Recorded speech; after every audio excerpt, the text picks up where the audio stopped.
Sean todos muy bienvenidos a esta clase de interpretación bíblica. Estamos en esta clase continuando con el entendimiento y el proceso de los géneros literarios, pero a partir de esta clase cambiaremos la dinámica justamente de cómo llevamos la clase, ya que usted verá que la hemos grabado, para que de esta manera usted pueda escucharla en la semana y de esa forma lleguemos al miércoles que viene con nuestras preguntas, con nuestros planteos, a los cuales discutiremos en vivo en la clase próxima, la próxima clase que viene. De esta forma, la clase online será interactivamente, más interactiva, valga la redundancia, independientemente del lugar donde usted se encuentre, donde te encuentres, ya que de esta forma es la manera más, digamos, en el formato pedagógicamente más certero, más asertivo, más profundo, en el cual podemos llevar una clase online. No podemos seguir el formato original al cual teníamos, así como las aulas, porque en este campo virtual en el cual estamos actualmente, tenemos que adaptarnos en este formato y de acuerdo a este formato, creemos que es la mejor manera de poder seguir aprendiendo online, ¿bien? De tal manera, hoy seguiremos la clase de la clase número 5, esta es la clase número 6, y de esta forma usted o vos estarías estudiándola, estarías mirándola durante estos días previos al miércoles que viene, y de esta forma, el miércoles que viene a las 7:30, hora centro de los Estados Unidos, aquí hay 3 horarios, el horario de la zona oeste, este y centro, 7:30 de los Estados Unidos, vamos a encontrarnos en esta sala virtual donde vamos a discutir y vamos a dialogar sobre lo que ya hemos aprendido o hemos escuchado o las dudas que tengamos. ¿Bien? Muy bien, aquí vamos. Hemos visto que leer los evangelios es fundamentalmente para conocer a ese Dios que se revela a sí mismo en Jesús. Esta es la afirmación que hacemos por excelencia. Leer los evangelios es entender, es conocer al Dios que se revela a sí mismo en Jesús. Y a ello justamente vamos a darle la atención en esta clase. Por eso vamos a dedicar esta clase a hablar del Antiguo Testamento y vamos a ver cómo se va manifestando la obra de Dios a través del principio del libro de del Génesis, perdón. Antes que nada, quisiera recordar algo que probablemente la mayoría de ustedes ya lo saben, es que la Biblia no es un libro, aunque suele editarse justamente en un único volumen, sino que es una colección de libros escritos por diversos autores en diferentes épocas, en épocas muy distintas. Y esta colección de libros, esta biblioteca que es la Biblia, es uno de los grandes monumentos culturales en la historia de la civilización. De hecho, sin la Biblia no se puede entender las claves y los logros más fundamentales de la cultura occidental. Por eso, el Antiguo Testamento es una colección de documentos muy heterogénea. No es homogénea, sino heterogénea, donde hay diferentes formas de literatura, de géneros literarios. Lo hay en el Nuevo Testamento, no con la variación que hay en el Antiguo Testamento. Por eso que entre los 40 libros que componen el Antiguo Testamento encontramos, por ejemplo, códigos legales, como el libro de Éxodo o Levítico. Encontramos visiones apocalípticas, como en el libro de Daniel, o un bellísimo libro de oraciones, como el libro de los Salmos. Encontramos ensayos filosóficos, como el libro de Eclesiastés, poesías amorosas, como Cantar de los Cantares, y otro tipo de géneros que encontramos en diferentes otros libros de la Biblia. Por eso, los libros que conforman el Antiguo Testamento no son obra de un autor ni de que haya habido un grupo de editores que haya planificado estos escritos como un diseño previamente establecido. Pero desde el punto de vista cristiano, el conjunto de los libros del Antiguo Testamento dejan entrever en su diversidad a un Dios revelándose a sí mismo a través de la historia de un pueblo muy distintivo, muy particular, como lo es el pueblo de Israel. Y recordemos que tantas veces, lo que tantas veces hemos repetido, la revelación no consiste en que Dios haya revelado información, sino que Dios se ha revelado a sí mismo. Vuelvo a repetirlo. La revelación no consiste en que Dios haya revelado información, sino que Dios mismo, se ha revelado a sí mismo. La revelación entonces es Dios que sale al encuentro del ser humano y la fe es acogida por nuestra parte de esa mano tendida que nos da justamente nuestro Dios. Esto es muy significativo porque en Jesús se manifiesta justamente la manifestación de Dios. Esto lo dice el libro de Hebreos. Dios hablando de diferentes maneras desde los profetas, ahora se hace conocer a través de su Hijo. Hebreos capítulo 1, los primeros versículos.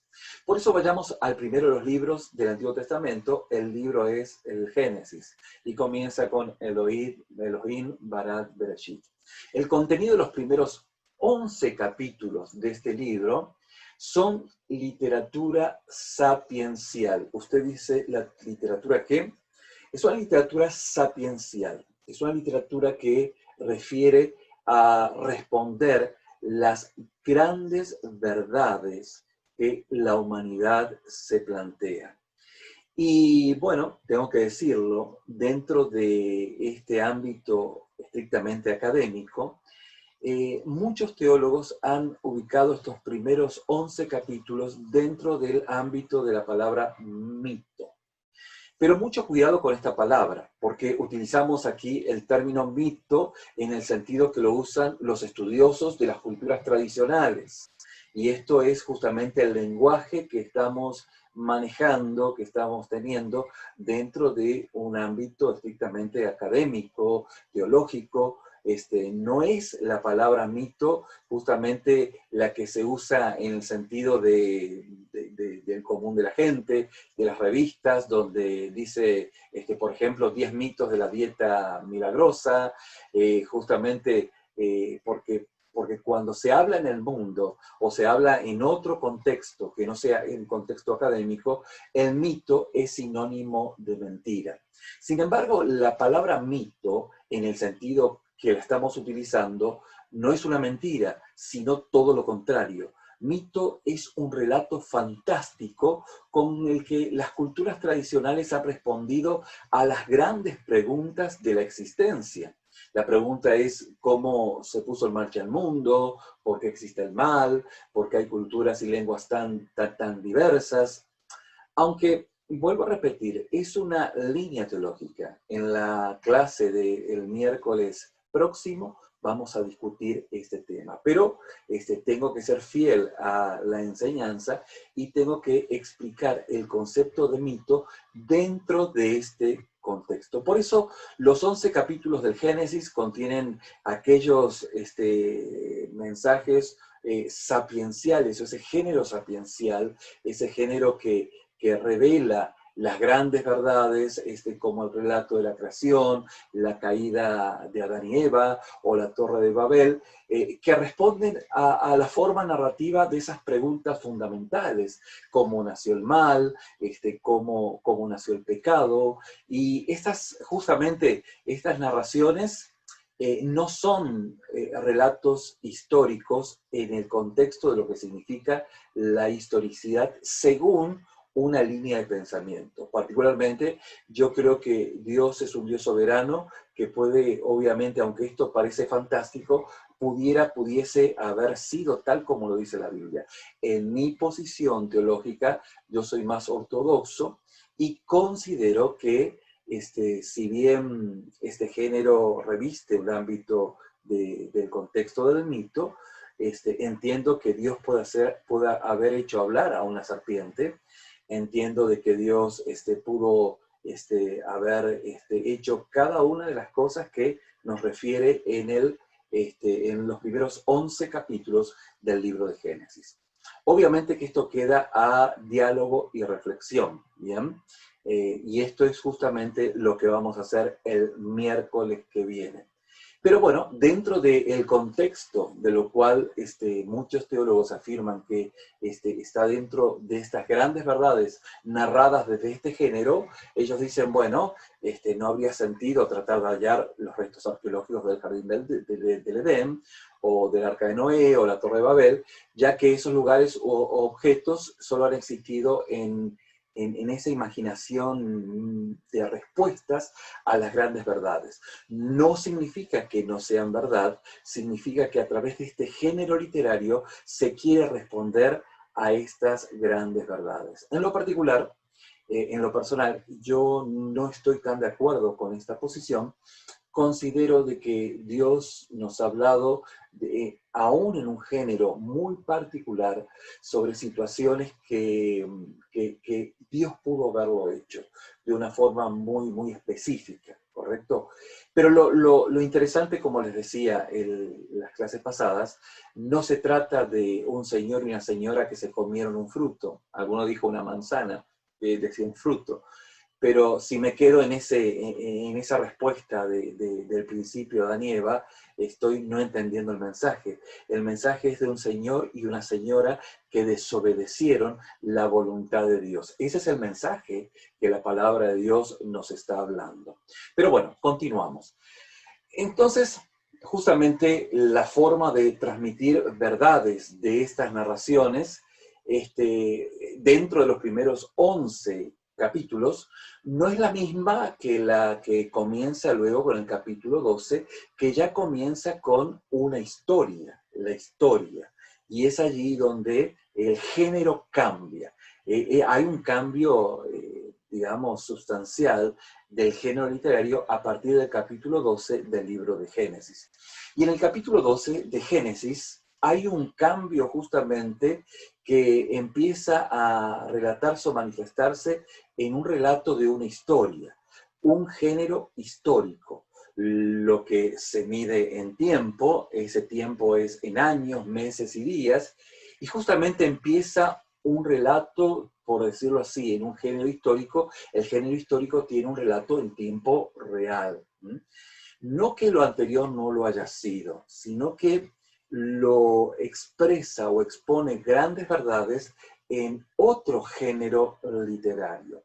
La literalidad del capítulo 12 en adelante es muy distinta a los primeros 11 capítulos.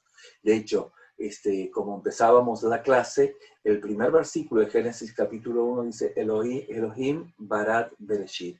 En el principio creó Dios. Y entre el versículo 1 y el versículo 2, alguien me dijo, ¿y dónde están los dinosaurios entre el versículo, en la Biblia? Bueno, no están, pero pudieran figurar entre el versículo 1 y el versículo 2, ¿sí? Obviamente que esto es una especulación. La Biblia no quiere responder cómo se hicieron los dinosaurios. La Biblia quiere responder acerca de cómo fue la creación, cómo empezó la maldad y cómo fue justamente la instancia de desobediencia del hombre para con Dios. Y esas grandes respuestas, que es la muerte, todas esas grandes respuestas están en los primeros 11 capítulos, narrado de una forma muy particular, ¿bien? Y esto es necesario que podamos ir entendiéndolo. Yo sé que a alguno le va a costar asimilarlo, va a decir, ay caray, a ver, lo tengo que volver a escuchar otra vez, voy a escucharlo otra vez, y esto va a servir para reflexionar sobre nuestra, digamos, percepción de lo que la palabra nos va enseñando. Y obviamente, como dijimos al principio, es Dios quien se va revelando. Desde el capítulo 12 en adelante, justamente, como dijimos, se empieza a medir el tiempo en años, meses y días, y empieza este relato en tiempo real. Lo primero que escuchamos es la historia de Abraham, un hombre que vivía en Harán, una población situada en lo que hoy es Turquía, muy cerca de la frontera con Siria, un lugar real que ha sido excavado efectivamente por los arqueólogos. Allí, este hombre casado con una mujer llamada Sara, pero sin hijos, tuvo, según la Biblia, una experiencia espiritual. El relato dice que oyó una voz que le dijo, sal de tu tierra y de tu parentela, de tu patria y de la casa de tu padre, hacia la tierra que te mostraré. Haré de ti una gran nación y te bendeciré. Palabras más, palabras menos. Y haré famoso tu nombre y serás una bendición.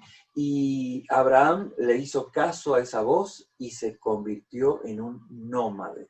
Y dice que Abraham salió de Ur de los Caldeos. Bien, justamente la fe tiene que ver con esto. La fe es esa confianza arriesgada que hace posible una relación personal con Dios. La fe es esa confianza que hace posible que podamos tener esa comunión con Dios. Según la Biblia, Abraham fue el primer amigo de Dios y el primer creyente.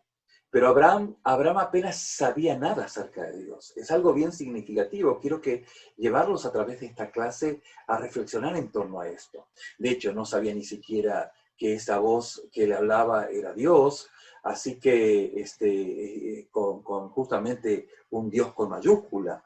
En español solemos escribir Dios con mayúscula cuando nos referimos al Dios de justamente el monoteísmo, el Dios único, creador del universo, el Dios trascendente. Cuando decimos el Dios trascendente es el Dios que trasciende a este mundo. Quiere decir que no forma parte de este mundo. Es algo muy significativo. ¿Por qué? Lo vamos a ver en segundos que vienen. En cambio, cuando queremos nombrar a los dioses que creen, bueno, los politeístas, solemos escribir Dios con minúscula. ¿Por qué? Porque estos dioses no son trascendentes, son inmanentes, viven en este mundo, en el sentido de que haya dado origen trascendente, que en el sentido que hayan dado origen a esta realidad desde fuera de ella. Son parte del mundo y no son todopoderosos los dioses con minúscula del politeísmo, ¿no? ¿Por qué? Porque no controlan la realidad, sino que forman parte de ella y están sometidos a las normas que gobiernan el cosmos y a la fatalidad inexorable del destino. No son tan diferentes de nosotros, cada uno de nosotros, esos dioses con minúsculas, salvo que son inmortales y tienen algunos superpoderes. Quiero que usted pueda pensar en esto porque, de hecho, la religiosidad por defecto no es el monoteísmo. La religiosidad por defecto es el politeísmo. Nosotros vivimos en un mundo occidental monoteísta, pero la gran parte del mundo no es monoteísta, es politeísta. Hay una influencia desde la mentalidad budista, pasando por el yoga, pasando por diferentes prácticas aún de relajamiento, que proponen esta alternativa politeísta. Pero nosotros creemos en un Dios único. Y justamente los politeístas creen en dioses que no son tan diferentes de nosotros los humanos, salvo que son inmortales y tienen algunos superpoderes. Otra diferencia de los dioses con minúscula, o que difieren al dios bíblico con mayúscula, es que los dioses con minúsculas en general son dioses que tienen vicios, que tienen pasiones, tanto así, por ejemplo, como los dioses romanos, en la antigüedad, que eran dioses que tenían estas características, eran dioses que se llegaba a ellos con miedo, y para que no se enojen, para que no se molesten, había que darle una ofrenda. ¿Sí? Había que ofrendarle para que no se molesten. Esta era la mentalidad, y es la mentalidad de los dioses con D minúscula. Pero bueno, esto es lo que difiere al Dios con D mayúscula, que está de alguna forma dándose a conocer a Abraham, y en Génesis capítulo 12 nos muestra cómo Dios empieza a conocer. Les he hablado justamente de este Dios con minúscula, y les estoy hablando acerca del Dios con mayúscula, que es el Dios justamente que se ha acercado a Abraham, y arranca en el capítulo 12. Como en los inicios de justamente cualquier amistad, pues empieza Abraham a acercarse a este Dios con mayúscula, ¿a través de qué? Bueno, a través de la intuición, como en cualquier amistad, funciona sobre todo la intuición. Abraham aún no sabe mucho, pero confía. Por eso es llamado con todo derecho el padre de todos los creyentes. Y aquí tenemos que notar que no solo por el judaísmo y el cristianismo, sino también por el islam. Porque la fe es confianza, no conocimiento. Aquí quiero que usted pueda reflexionar en lo que decimos. La fe es confianza, sobre todo. La fe se nutre de la experiencia. La fe no entiende la creencia. Y quiero que en este punto usted reflexione. ¿Qué quiero decir con esto? Con esto quiero decir que nuestra relación con Dios no pasa por una creencia, sino que pasa por una experiencia. El apóstol Pablo lo deja muy claro, dice, no me avergüenzo del evangelio porque es dunamis, es poder, y la experiencia de una transformación que es una dinamita, un cambio. A esto se está refiriendo justamente el apóstol Pablo. Esta es la experiencia transformadora del poder de Dios. No es una creencia per se, una creencia de yo creo en esto, creo no. Porque la creencia puede ser pues reconfortante, un aliciente, pero la experiencia es liberadora. Y lo que nos hace cristianos, lo que nos hace en esta clase realmente hijos de Dios, no es la creencia en Cristo, sino la experiencia transformadora por la obra de Cristo en nuestra vida, cuando el Espíritu Santo nos muestra nuestra pecaminosidad, y ahí la palabra dice que las cosas viejas pasaron de aquí en más, todas, absolutamente todas son hechas nuevas. Entonces, tenemos que pensar esto porque es necesario afirmar nuestra fe, y a partir de las creencias que son importantes, pues se tienen que volver experiencias para que definitivamente podamos estar en sintonía con lo que Dios nos está hablando. Al final del día es inquietante, pero la palabra dice, tú dices que crees, bien dices, aún hasta el diablo cree, y no solamente cree y tiembla. Y aquí esto es muy inquietante. Es muy inquietante. Creo que debiésemos reflexionar en torno a lo que es la fe, y en este ámbito, justamente la experiencia en el capítulo 12 de nuestro bendito y querido Abraham.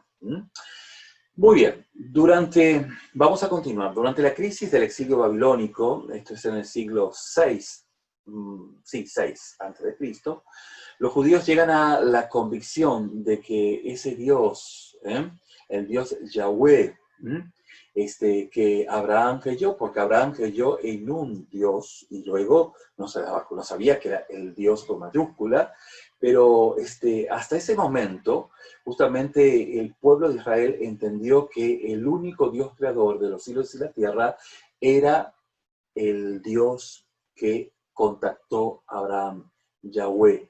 Ese es el Dios con mayúscula. Ese es el Dios y no hay otro Dios. Y esto es lo que nos afirma justamente en ese contexto. Pero bueno, falta 1000 años para eso, y en la clase que viene vamos a detenernos en este ámbito, vamos a compartir algunos detalles más. Vemos que Abraham, tenemos fe, encontramos la fe en el pleno sentido, porque dijimos que fe es confianza, no conocimiento. Aunque el conocimiento por la obra del Espíritu Santo me va alimentando nuestra fe. Tanto así como lo habíamos dicho, como lo dijimos en la clase pasada, que como un aspecto de la fe es el aspecto cognitivo o de conocimiento.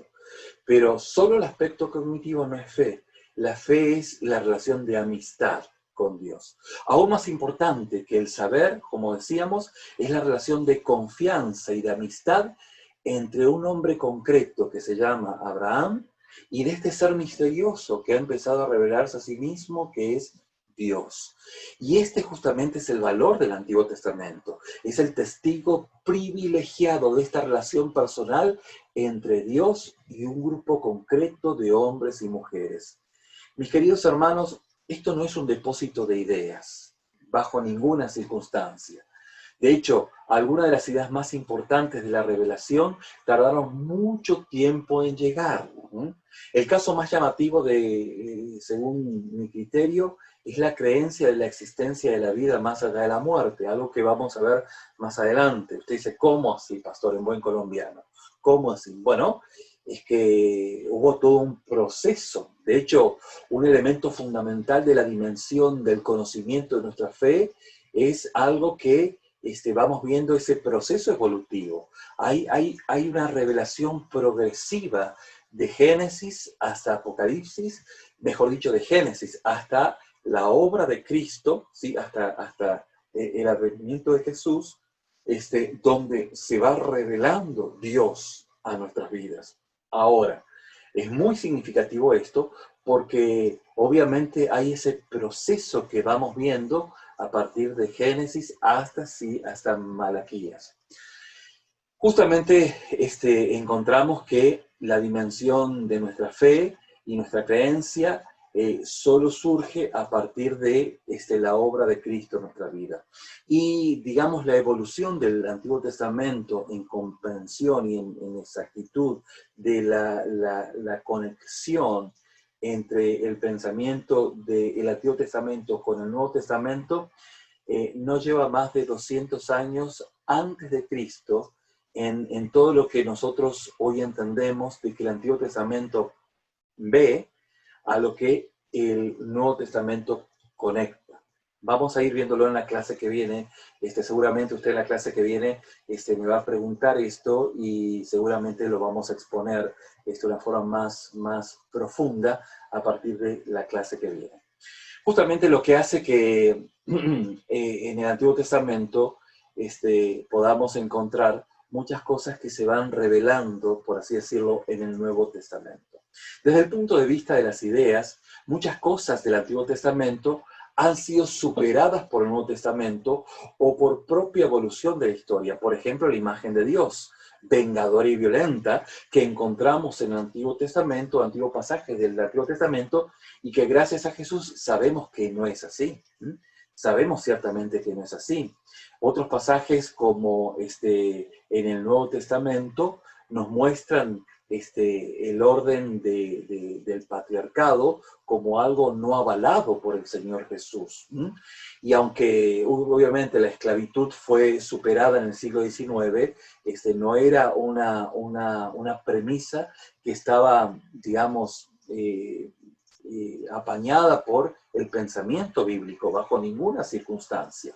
Y de esta forma podemos ver que la palabra de Dios nos va mostrando ese proceso evolutivo y el Nuevo Testamento va trayendo luz al Antiguo Testamento. No vemos un Dios vengativo, no vemos un patriarcado bajo ninguna circunstancia, sino que vemos una vindicación de la mujer y una complementariedad entre el hombre y la mujer que seguramente va a surgir algún planteo en la clase que viene y lo podemos explicar en detalle. Por eso, no leemos el Antiguo Testamento como un libro de ideas inmutables, sino como el diario de una relación entre Dios y un grupo de hombres y mujeres que generación tras generación han mantenido una relación particular, hecha de un momento de idilios, otra de traición y aún de reconciliación, de fidelidad mantenida por parte de Dios siempre, a pesar de las infidelidades de su pueblo.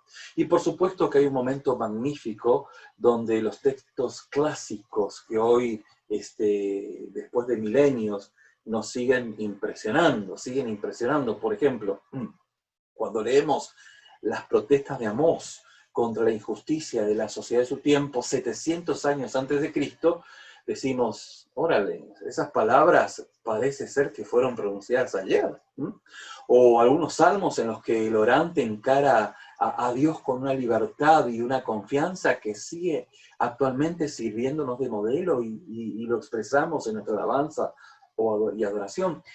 O las quejas de Job ante el sufrimiento, o la ternura atrevida de los poemas de Cantar de los Cantares, o los consejos en el libro de Proverbios, realmente el Antiguo Testamento da espesor a la Biblia literalmente, porque son un montón de páginas y sobre todo cultural y espiritualmente son un texto que aunque requiere una lectura crítica, nos habla de la paciencia de Dios con su pueblo y de las vicisitudes de un pueblo que a veces reaccionó con extrema insensibilidad pasmosa, realmente nos llama poderosamente la atención, y otras veces con una creatividad y un coraje increíble. En el momento en que Jesús vino al mundo, Israel era un pueblo con una larga historia, una rica tradición cultural y, digamos, un corpus de libros sagrados que son testimonio de la historia de la revelación lenta y paciente de Dios. Lenta y paciente de Dios. Justamente este es el contexto, pero es necesario entender esto porque para conocer a Jesús, como para conocer a cualquier ser humano, aunque Jesús era 100% humano y 100% divino, pero en su humanidad necesitamos situarlo en su propio contexto histórico y cultural. El Antiguo Testamento nos ayuda a hacer esto y de este modo añade esa, por decirlo así, tridimensionalidad a la figura de Jesús. Jesús es un hombre de su tiempo y de su cultura como cualquiera de nosotros, aunque como ser humano genial, era un hombre capaz de sobrepasar los horizontes de su tiempo y su cultura, obviamente en su sabiduría, en su humanidad, siendo humano, pero también en su divinidad siendo Dios. Vamos a concluir aquí y vamos a dedicar la clase que viene un poco más al Antiguo Testamento para hacer un repaso por los momentos, digámoslo así, estelares de esta larga historia entre Abraham y lo que el Nuevo Testamento llama justamente la plenitud de los tiempos, el momento en la historia en el que nació nuestro Señor Jesús. Muy bien, mis queridos estudiantes, espero haber sido lo más claro en la exposición de esta enseñanza. Espero que lo puedan ver en la semana, porque el miércoles próximo estaremos trabajando este material. Seguramente se suscitarán preguntas y qué bueno que sea así, porque en esta nueva modalidad, como lo dije anteriormente, la interactividad es algo que va a generar el proceso de aprendizaje. ¿Bien? Muy bien. Nos encontramos entonces el día miércoles, bueno, el día miércoles, este miércoles, y el próximo en la próxima clase.